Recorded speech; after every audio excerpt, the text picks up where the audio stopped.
గారు ఒక మాట చెప్తే మాట తప్పడు మడమ తిప్పాడు. అది రాజశేఖర రెడ్డి గారు. కానీ రాజశేఖర రెడ్డి గారి ఆశయాలను నిలబెడుతున్నామని చెప్తున్న వీళ్ళు ఒక్క మాట అంటే ఒక్క మాట అయినా నిలబెట్టుకున్నారా? మేనిఫెస్టోలో ఇన్ని మాటలు చెప్పారే, మేనిఫెస్టోలో ఏం చెప్పాడు జగనన్న గారు?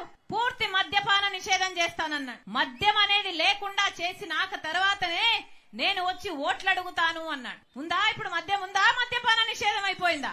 ఇన్ని రోజులు మీ గురించి పట్టించుకొని షర్మిలమ్మ ఈ రోజు కొత్త అవతారం ఎత్తి నిన్న మీటింగ్ పెట్టారు నగిరిలో.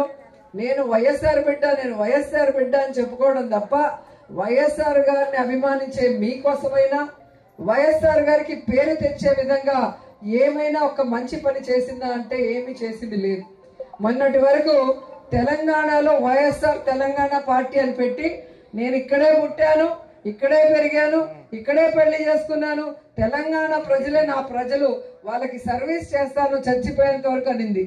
ఇప్పుడు ఆ పార్టీని గాలికి వదిలేసి ఏ రాజశేఖర రెడ్డి గారిని కుటుంబాన్ని విచ్ఛిన్నం చేసిందో కాంగ్రెస్, ఏ రాష్ట్రాన్ని కాంగ్రెస్ విచ్ఛిన్నం చేసిందో, ఏ కాంగ్రెస్ అయితే రాజశేఖర రెడ్డి గారు చనిపోయాక ఆయన పేరుని ఎఫ్ఐఆర్ లో పెట్టిందో, ఏ కాంగ్రెస్ అయితే ప్రత్యేక హోదా లేకుండా ఈరోజు ఆంధ్రప్రదేశ్ ని సర్వనాశనం చేసే విధంగా విభజన చేసిందో అలాంటి కాంగ్రెస్ లోకి జాయిన్ అయ్యి ఈరోజు జగనన్న మీద మన మీద విషం చెమ్మటం మీ అందరూ కూడా గమనించాలి. ఎందుకంటే నిజమైన రాజన్న బిడ్డ జగనన్న మాత్రమే.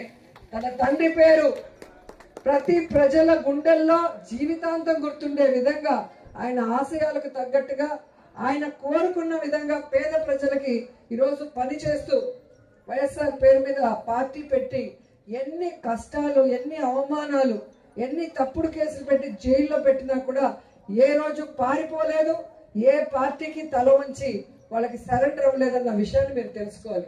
కానీ షర్మిల గారు ఈరోజు కాంగ్రెస్ లో చేరి వైఎస్ఆర్ ఆత్మని క్షోభించే విధంగా చేసింది.